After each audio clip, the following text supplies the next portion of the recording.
Which is the most persecuted religious group in the world today? The answer, in terms of sheer numbers and sheer horror, might surprise you. It's Christians, specifically Christians living in Muslim-majority countries, countries where Christians often preceded Muslims by centuries. I'm not talking about war on Christmas type harassment.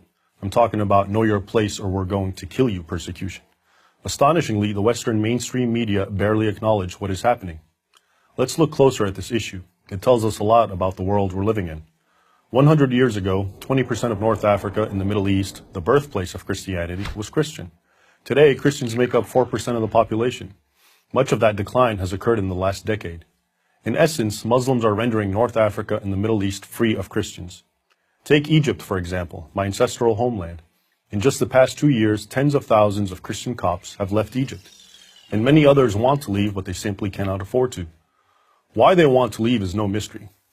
On New Year's Day, 2011, the Two Saints Church in Alexandria was bombed, leaving 23 Copts dead and 97 injured. In recent years, dozens of Coptic churches have been attacked, many burned to the ground. In August 2013 alone, the Muslim Brotherhood and its supporters attacked and destroyed some 80 churches. Unfortunately, Egypt is more the rule than the exception.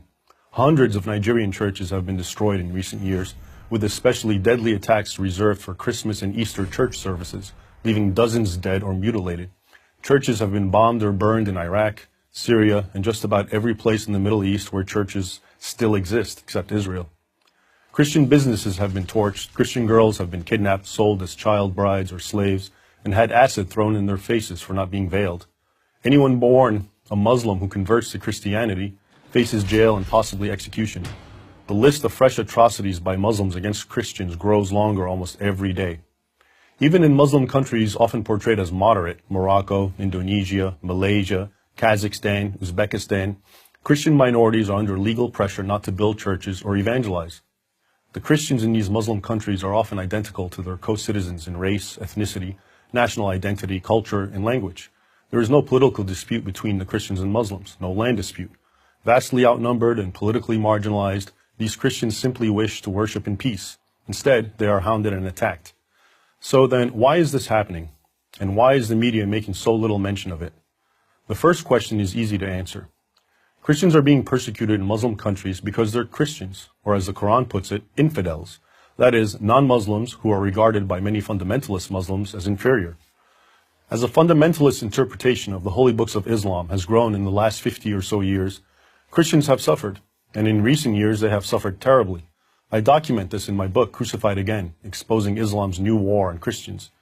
If this were happening to any other group besides Christians, it would be the human rights tragedy of our time. There would be loud worldwide calls for action. But the silence in the mainstream Western media is, as they say, almost deafening. Why? Because Muslim persecution of Christians throws a wrench in the media's narrative that Muslim violence is a product of Muslim grievance.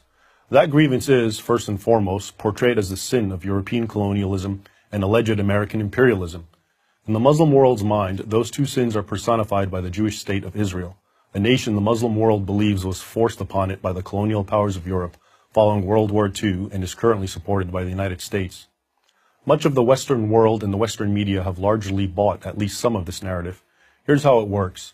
Because Israel, with the backing of the United States, is stronger than its Muslim neighbors, the media, while not defending Islamic terrorism, often portray terror against Israel, America, and even Europe as the actions of understandably angry underdogs fighting for what they deem justice. But what happens to this media narrative when Islamic terror is directed against a minority weaker than them? In this case, the millions of indigenous Christians throughout the Islamic world. The answer is that, rather than abandon this narrative, the media just don't report Muslim persecution of Christians, except for the most sensational cases. That's why you probably don't know that there are barely any Christians living in Algeria, Tunisia, and Libya, nations where Christianity once thrived, or that this is happening in Egypt, Iraq, Iran, and even Lebanon. So yes, Christians are indeed the most persecuted religious group in the world today, but reporting it would violate the media's narrative of Christians as persecutors and Muslims as victims. I'm Raymond Ibrahim, author of the Al-Qaeda Reader for Prager University. Join Prager University, subscribe to our YouTube channel, and sign up for free at prageru.com.